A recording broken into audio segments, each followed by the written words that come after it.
Difficult times come. Crisis is a part of leadership. I've had the opportunity to be around leaders and hear from leaders who they use the word fluid during those times, that the situation is fluid and changing.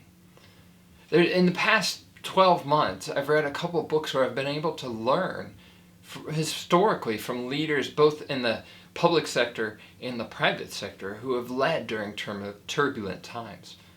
One of them is about Teddy Roosevelt during the coal mine strikes in 1902. I won't go into the details of that. I recommend the book by Doris Kearns Goodwin, Leadership in Turbulent Times. Great book to learn from if you want to learn more from historical leaders. But she highlights a couple ideas that I hope will provide value to you if you're fighting through a crisis, whether minor or major. And the first one was be ready to grapple with reversals. So there can be a sudden change in a situation. You know that. That's just part of leadership, whether that's professionally or personally, life happens. And we have to have that mental ability to be ready to grapple with that reversal and that change and pivot. And another principle she drew out, and there were many principles. Again, I'm not going into all those principles, but I recommend investing in that book if you're a reader. One of the other principles was that I'm just being ready to adapt. As there's sudden reversals, we got to be able to adapt. One of my mentors, who also helped build the John Maxwell team from 0 to 30,000 coaches worldwide, he talks about that idea of not being attached to the plan. We got to have a plan as leaders, but we can't be so attached to that plan that we can't be flexible and change. And then I said there was a private sector, and maybe you've heard me mention it before. I recently read the book American Icon about the turnaround of the Ford Motor Company. And if you've heard of that, you are familiar with the name Alan Mulally. And Alan Mulally, he had to lead through the 2008 financial crisis, which was very devastating for the automotive industry. But Ford did not take a bailout during that time.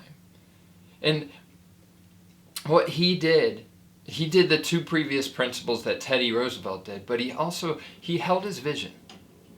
I kind of steal that concept of hold your vision. That same mentor, my mentor, Paul Martinelli, he'll say, hold your image.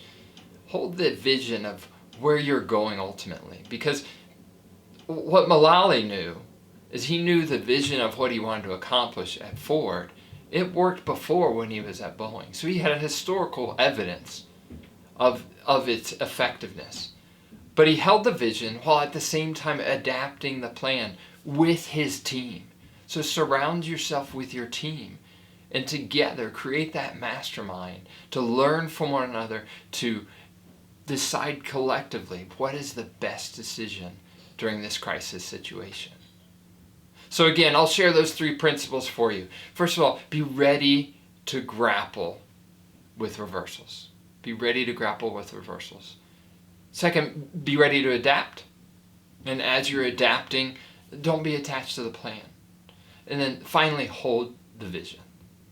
Keep the big picture in mind and continue to be fluid, to modify, to go where you need to go.